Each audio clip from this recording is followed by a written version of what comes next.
Assalamualaikum warahmatullahi wabarakatuh. Perkenalkan, kami dari kelompok PUI 1 dari Prodi Peternakan Fakultas Pertanian Universitas Sumatera Utara. Kami sedang berada di peternakan puyuh, tepatnya di Jalan Danau Maninjau, Gang Supriyati, Kecamatan Sumber Mulyorejo, Binjai Timur, Kota Binjai, Provinsi Sumatera Utara.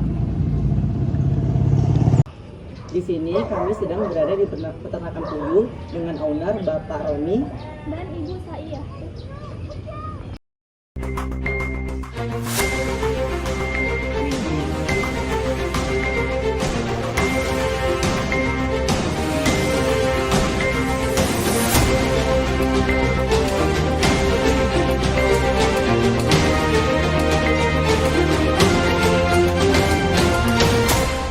Di sini saya akan menjelaskan ciri-ciri burung puyuh yang ada di peternakan Bapak Romi. Kebetulan di peternakan Bapak Romi ini hanya memiliki burung puyuh betina sebagai petelur dengan spesiesnya yaitu Coturnix japonica dengan jenis puyuh Jepang. Nah, mari kita lihat ciri-cirinya. Yang pertama kita dapat melihat dari ciri-ciri fisik yaitu ukuran tubuhnya berkisar 110 hingga 120 gram dan warna bulu dadanya krim pucat. Dan yang dapat dilihat lagi dari ciri-ciri fisik lainnya seperti bulu lehernya dan dagu berwarna terang serta bulu tubuh didominasi warna coklat dengan bintik-bintik hitam, dan yang terakhir bentuk tubuh lebih gemuk dan bulat. Selanjutnya, ciri-ciri produktivitas yang dimiliki burung puyuh. Burung puyuh memiliki kemampuan mengeram yang sangat kuat dengan jarak bertelur antara 1-2 hari sekali. Burung puyuh mulai bertelur di usia 35-42 hari dengan kemampuan bertelur yang sangat tinggi mencapai 250-300 butir per tahunnya. Selanjutnya, ciri-ciri perilaku burung puyuh betina. Di sini kita dapat melihat suaranya lebih lembut dan jarang bersuara dibandingkan jantan. Temperaturnya lebih tenang dan pergerakan tidak seaktif puyuh jantan.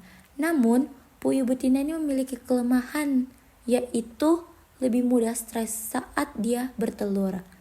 Dan selanjutnya, yang terakhir kita dapat melihat tingkat kebugaran betina daripada puyuh jantan. Yang pertama yaitu kloaka basah dan lembut, jarak antara tulang pubis yang lebar, perut yang lembut dan besar, dan gerakan yang lebih lincah. Demikianlah ciri-ciri burung puyuh yang dimiliki oleh peternakan Bapak Romi.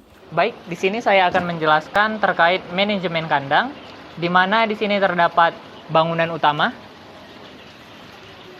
yang memiliki panjang 18 meter dengan tinggi 3,5 meter dan lebar 8 meter. Lalu di sini ada kandang rak yang bertingkat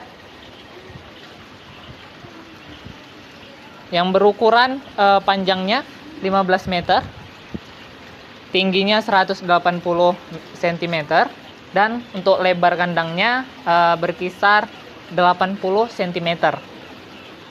Lalu untuk material bangunan utama terdiri dari atap yang menggunakan asbes. Untuk dinding tengahnya terdiri dari beton. Untuk setengah lagi ada jaring kawat pagar.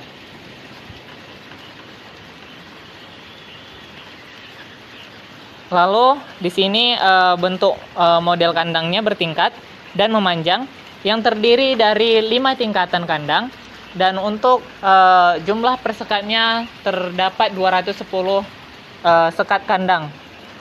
Lalu untuk populasinya terdiri dari 4.670 ekor, di mana tiap sekatnya terdiri dari 25 ekor burung puyuh. Lalu untuk material kandangnya di sini ada broti. Lalu ada untuk kandang sekatnya di sini ada kawat jaring. Lalu di sini ada broti juga. Nah, untuk lantainya di sini menggunakan jaring yang terbuat dari kawat jaring yang terbuat dari plastik. Lalu di sini untuk alas kotoran dia menggunakan karung, lapisan karung yang dipakukan kepada broti.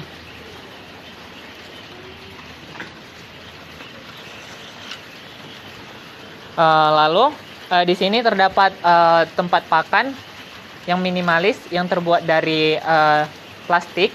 Lalu di sini ada tempat minum dari plastik juga yang minimalis, di mana pembersihan kandangnya dilakukan sekali seminggu dan pembersihan pembuangan kotorannya dilakukan 2 kali sehari. Nah, di sini untuk fasilitas terdapat lampu, baru ada kipas angin. Nah, lalu di sini terdapat speaker musik untuk memutarkan musik agar ternak puyuh tersebut tidak stres. Baiklah, di sini saya akan menjelaskan tentang manajemen pemeliharaan ternak puyuh. Nah, untuk pemeliharaannya yaitu untuk pembibitannya itu harga per ekornya itu 3.000 per ekor, di mana umur pembibitannya itu berumur 1 hari dengan populasi 360 per ekor per kandangnya. Nah, kalau populasi untuk yang udah dewasa itu per kandangnya 25 ekor. Nah, untuk pemberian pakannya, ternak ini diberikan pakannya itu 1 kali 1 hari dengan sebanyak 5,5 kg per harinya untuk per kandang. Nah, untuk pemindahan ternaknya ya, dari ternak pembibit ke ternak yang dewasa setelah ternak bibit berumur 2 minggu atau 14 hari. Nah, untuk mulai ternak bereproduksi itu setelah ternak tadi berumur 45 hari atau lebih. Nah, untuk pembersihan kotoran pada kandang, pembersihan pada kandang ini dilakukan 2 kali 1 hari, dan untuk pembersihan kandang secara meluas itu dilakukan 1 minggu sekali. Nah, di sini saya akan menjelaskan manajemen pakan di peternakan burung puyuh dengan ownernya itu Bapak Romi. Nah, yang dimana pemberian pakan ini, beliau memberikan pakan itu dengan merek P304C dari PT Karen Pokpan. Nah, untuk kandungan nutrisi yang didapat di pakan itu terdiri dari kadar air, protein kasar, serat kasar, lemak kasar, terus kalium, abu, fosfor, dan metionin plus cysteine. Dengan komposisi yang terdapat di pakan itu terdiri dari jagung, bungkil kedelai, terus tepung batu, bungkil kelapa sawit, lidak padi, minyak sawit, dan curd palm oil. Dan untuk pembelian pakan itu, Bapak ini membeli 1 karung itu dengan berat 50 kg dengan harganya itu 390.000 per karungnya. Dan di sini untuk bentuk pakannya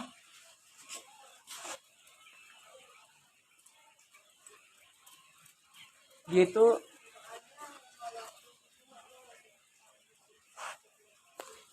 Dan di sini untuk minumnya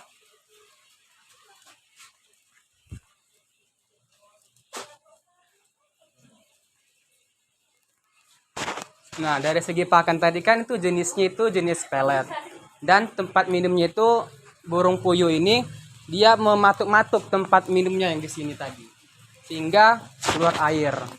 Nah, terus untuk air minumnya itu kan beliau menggunakan air mineral seperti biasanya. Nah, dari segi pakan untuk bibit puyuh, dari segi pakan untuk petelur itu berbeda. Yang dimana pakan untuk bibit puyuh ini, beliau ini menggunakan Pokpan P304 dengan komposisinya itu terdapat 50 kg per karung dengan harganya itu lebih besar lagi. Itu dengan harganya Rp500.000. Dengan jenisnya itu adalah jenis spur, dan dengan pemberian itu 2 sak per hari. Dan pakan itu diberikan untuk bibit ini sampai umur 30 hari. Dan untuk pakan untuk petelur ini dia diberikan 2,5 sak per hari untuk petelur dengan berat pakannya itu 125 kg per hari. Dengan mereknya itu adalah P304C dari PT Karen Pokpan itu sendiri.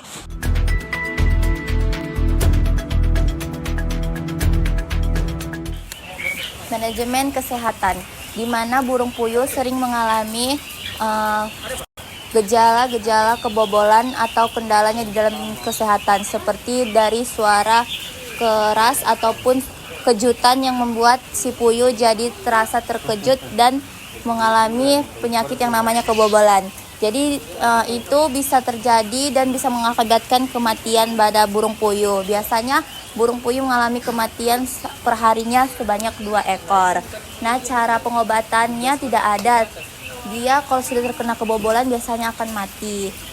Terus cara pengantisipasian dari kebobolan itu dapat dilakukan dengan memasang musik yang lumayan keras agar mana tahu cuaca yang sedang ekstrim, baik itu petir ataupun gempa, jadi dia tidak lagi terkejut parah. Jadi dia sudah biasa mendengarkan suara-suara yang keras untuk mencegahnya, tetapi untuk pengobatannya tidak ada.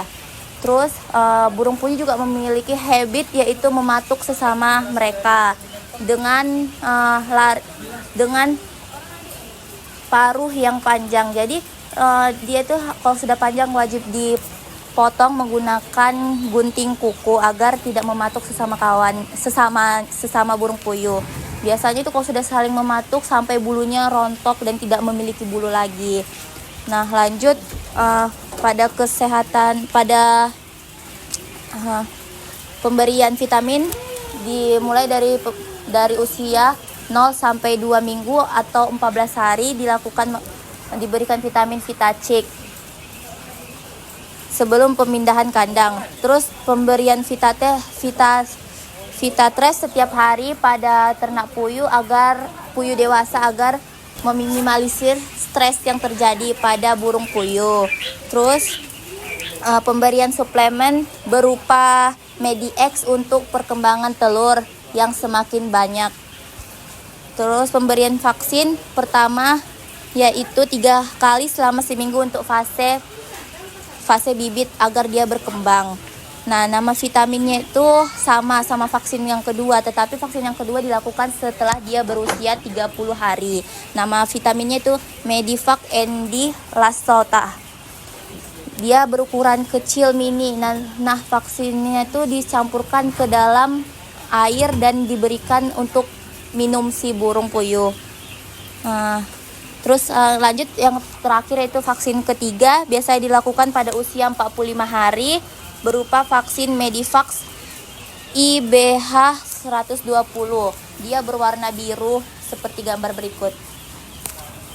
Untuk analisis usaha di peternakan burung puyuh Pak Romi mengeluarkan modal sebesar 178.710.000. Lalu untuk biaya tetapnya meliputi kandang, tempat makan, tempat minum, dan bibit, sehingga totalnya sebesar 178.710.000. Untuk biaya penyusutannya, Bapak Romi mengganti peralatan setiap 2 tahun sekali, sehingga biaya penyusutan per tahunnya yaitu 89.355.000. Untuk biaya penyusutan per bulannya yaitu 14.892.000. Nah, untuk biaya variabelnya yaitu pakan P304 seberat 50 kg untuk satu saknya seharga 500.000.